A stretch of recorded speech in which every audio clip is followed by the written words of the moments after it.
రాష్ట్రంలోని అన్ని వర్గాల సంక్షేమమే ప్రభుత్వ ధ్యేయమని మంత్రి పొంగులేటి శ్రీనివాసరెడ్డి అన్నారు. ఇల్లందు నియోజకవర్గంలో ఎమ్మెల్యే కోరం కనకయ్యతో కలిసి పలు అభివృద్ధి కార్యక్రమాల్లో మంత్రి పొంగులేటి శ్రీనివాసరెడ్డి పాల్గొన్నారు.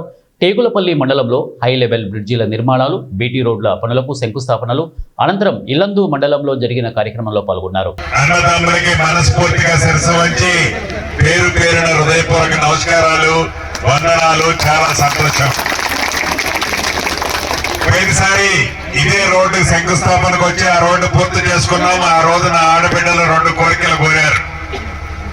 స్థానిక శాసనసభ్యుల్ని నన్ను, అన్నా ఈ రోడ్డు అయితే వేస్తున్నారు, ముందు ఒక పెద్ద వాగుంది, వాగు మీద బ్రిడ్జి కట్టకపోతే మాకు ఈ రోడ్డుతో లాభం ఏంటన్నా అని అడిగారు. తప్పకుండా రాబోయే రోజుల్లో బ్రిడ్జి కట్టిస్తారని చెప్పాం. అన్న మాట ప్రకారం మీ ఇందిరమ్మ ప్రభుత్వంలో బ్రిడ్జిని శంకుస్థాపన చేసుకోవటమే కాకుండా రాబోయే కొన్ని నెలల్లో మళ్ళీ వచ్చి ఓపెనింగ్ కూడా చేసుకుంటాం. 2వ కోరిక కోరారు, అన్నా మాకు భూములు అయితే ఉన్నాయి, ఆ భూములకి పట్టాలు ఏమన్నా పట్టాలు చేపించాలని అడిగారు. ఆ పట్టాల అసలాసామి ఈ మధ్య నా దగ్గరికి ఒక రోజు వచ్చాడు. తప్పకుండా ఆ సమస్యను కూడా రాబోయే కొద్ది రోజుల్లో పరిష్కారం చేపిస్తానని కూడా ఈ వేదిక ద్వారా నా ఆడబిడ్డలకి మనస్ఫూర్తిగా తెలియజేసుకుంటూ,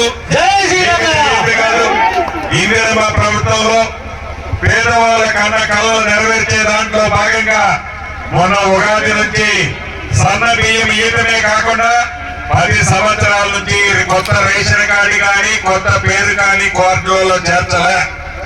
అటువంటిది ఈనాడు కొత్త రేషన్ కార్డు, కొత్త పేరుని చేర్చాం. దాంతో పాటు